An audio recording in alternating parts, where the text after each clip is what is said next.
കേരള സർവകലാശാല രജിസ്ട്രാർക്ക് സസ്പെൻഷൻ. ഈ നടപടിയുടെ വിവരങ്ങൾ കൂടുതൽ എന്തെല്ലാം കിട്ടുന്നുണ്ട് ഇപ്പോൾ? ഉമേഷ്.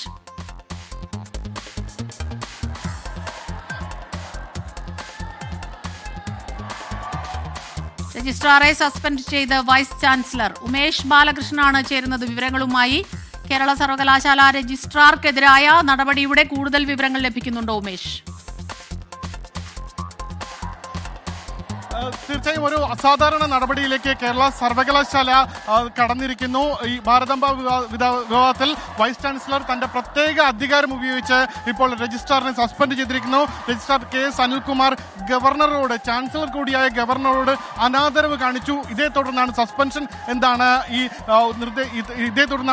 എന്നാണ് ഉത്തരവിൽ പറയുന്നത്. VC-യുടെ പ്രത്യേക അധികാരം ഉപയോഗിച്ച്, സാധാരണ ഇത്തരത്തിൽ VC രജിസ്ട്രാർ എന്ന് പറയുന്നത് പ്രധാനപ്പെട്ട യൂണിവേഴ്സിറ്റിയിൽ 2 അധികാര കേന്ദ്രങ്ങളാണ്. ഈ 2 അധികാര കേന്ദ്രങ്ങൾ ഒരു ഭാഗത്ത് നിൽക്കുമ്പോഴും അതിൽ രജിസ്ട്രാർക്ക് ഭരണപരമായ കാര്യങ്ങളും VC-ക്ക് യൂണിവേഴ്സിറ്റിയുടെ പൂർണ്ണ നടത്തിപ്പുമാണ് സാധാരണഗതിയിൽ യൂണിവേഴ്സിറ്റി നടപടിക്രമം അനുസരിച്ച് ചുമതലയായി വരുന്നത്. ഇത്തരത്തിൽ VC-യും രജിസ്ട്രാറുടെ നിയമനം എന്ന് പറയുന്നത് തന്നെ സിൻഡിക്കേറ്റ്, അതായത് ഒരു യൂണിവേഴ്സിറ്റിയുടെ പരമാധികാരം എന്ന് പറയുന്നത് സിൻഡിക്കേറ്റിനാണ്.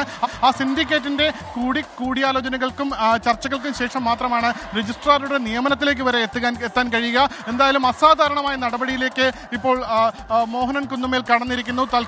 കേരള യൂണിവേഴ്സിറ്റിയുടെ താൽക്കാലിക VC കൂടിയായ മോഹനൻ കുന്നുമേൽ KS അനിൽകുമാർ ഇപ്പോൾ ആദ്യഘട്ട 5 വർഷത്തെ രജിസ്ട്രാർ ചുമതല പൂർത്തിയാക്കി വീണ്ടും നീട്ടിക്കൊടുത്ത ആൾക്കാണ്. KS അനിൽകുമാറിനെ വീണ്ടും രജിസ്ട്രാർ പദവി നീട്ടിക്കൊടുക്കുകയാണ് ഉണ്ടായത്. രജിസ്ട്രാർ ഭാരതാംബ വിവാദത്തിൽ, അതായത് നമുക്കറിയാം യൂണിവേഴ്സിറ്റി സെനറ്റ് ഹാളിൽ നടന്ന പരിപാടിയിൽ അവിടെ ഭാരതാംബയുടെ ചിത്രം ഉപയോഗിക്കുകയും തൊട്ടു പിന്നാലെ ഉണ്ടായിരുന്ന സംഘർഷങ്ങളെ തുടർന്ന് പരിപാടി അവിടെ നടത്താൻ പാടില്ല, പരിപാടി ഞങ്ങൾ റദ്ദാക്കുന്നു എന്നുള്ള അറിയിപ്പ് രജിസ്ട്രാർ നേരെ രാജ്ഭവനെ വിളിച്ചറിയിക്കുന്നു.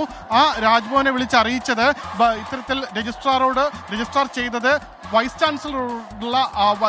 ചാൻസലർ എന്ന ഗവർണറോടുള്ള അനാദരവാണ് എന്നാണ് ഈ ഉത്തരവിൽ പറയുന്നത്. എന്തായാലും അസാധാരണമായ നടപടിയിലേക്ക് കേരള യൂണിവേഴ്സിറ്റിയിലെ തർക്കം കടന്നിരിക്കുന്നു. കേരള യൂണിവേഴ്സിറ്റി VC തന്റെ പ്രത്യേക അധികാരം ഉപയോഗിച്ച്, ഇത് അസാധാരണമാണ്, ഇതുവരെ കേരള ചരിത്രത്തിൽ VC ഒരു രജിസ്ട്രാറെ സസ്പെൻഡ് ചെയ്ത നടപടി ഉണ്ടായിട്ടില്ല. ആ നടപടിയിലേക്ക് VC കടന്നിരിക്കുന്നു. VC അല്പം മുൻപാണ് VC രജിസ്ട്രാറെ സസ്പെൻഡ് ചെയ്തുകൊണ്ട് ഉത്തരവിറക്കിയത്. ഇതിനു മുൻപ് രജിസ്ട്രാർക്കെതിരെ അന്വേഷണം വേണമെന്ന് ആവശ്യപ്പെട്ടുകൊണ്ട് ചാൻസലർ കൂടിയായ ഗവർണർക്ക് VC റിപ്പോർട്ട് കൈമാറിയിരുന്നു. തൊട്ട് പിന്നാലെ ഇന്ന് രാവിലെ യൂണിവേഴ്സിറ്റിയിലെ സിൻഡിക്കേറ്റ് അംഗങ്ങൾ രജിസ്ട്രാറെ ഒറ്റതിരിഞ്ഞ് ആക്രമിക്കാൻ അനുവദിക്കില്ല എന്ന് പ്രഖ്യാപിച്ചുകൊണ്ട് മാധ്യമങ്ങൾക്ക് മുന്നിൽ വരികയും ചെയ്തിരുന്നു. ഈ നടപടികൾക്കെല്ലാമായി ഏറ്റവും അവസാനം അസാധാരണമായ ഒരു നടപടി വൈസ് ചാൻസലർ എടുത്തിരിക്കുന്നു.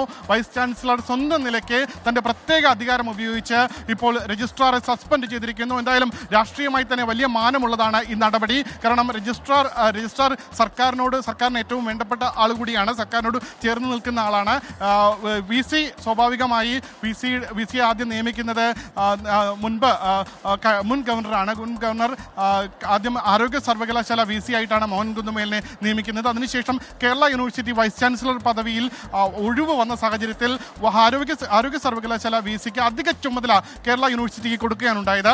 ആ ഘട്ടത്തിൽ, അതായത് അധിക ചുമതല വഹിക്കുന്ന ആ ഘട്ടത്തിൽ ഇപ്പോൾ രജിസ്ട്രാറെ സസ്പെൻഡ് ചെയ്തുകൊണ്ട് വൈസ് ചാൻസലർ മോഹനൻ കുന്നുമേൽ ഉത്തരവിറക്കിയിരിക്കുന്നു. തികച്ചും അസാധാരണമായ നടപടി. യൂണിവേഴ്സിറ്റി ചരിത്രത്തിൽ ഇത്തരമൊരു നടപടി ഇതുവരെ കേട്ടുകേൾവിയില്ലാത്തതാണ്. എന്തായാലും ഭാരതാംബ വിവാദം അതൊരു യൂണിവേഴ്സിറ്റി തലത്തിൽ മറ്റൊരു തലത്തിലേക്ക് കടക്കുകയാണ്. കേരള യൂണിവേഴ്സിറ്റിയിൽ ഉണ്ടായ സംഘർഷങ്ങളും ആ സംഘർഷങ്ങളെ തുടർന്ന് ഈ പരിപാടി, അതായത് യൂണിവേഴ്സിറ്റി സെനറ്റ് ഹാളിൽ നടക്കാൻ പോയ പരിപാടി നടത്താൻ ഈ സെനറ്റ് ഹാൾ വാടകയ്ക്ക് എടുത്തവർ ചട്ടം ലംഘിച്ചു, മതചിഹ്നം ഉപയോഗിച്ചു. അതുകൊണ്ട് തന്നെ ആ പരിപാടി അവിടെ നടത്താൻ അനുവദിക്കില്ല എന്നും അതിന് ഉപോത്ബലകമായി PROയുടെ റിപ്പോർട്ടും പോലീസിന്റെ റിപ്പോർട്ടും ഉണ്ട് എന്ന് കാണിച്ച് ആദ്യം രജിസ്ട്രാർ അതേ ദിവസം രാജ്ഭവനെ വിവരം അറിയിക്കുന്നു. രാജ്ഭവൻ ഗവർണർ തിരിക്കുന്നതിന് തൊട്ട് മുൻപ് പരിപാടി റദ്ദാക്കിയിരിക്കുന്നു എന്ന് രജിസ്ട്രാർ നേരിട്ട് രാജ്ഭവനെ അറിയിക്കുന്നു.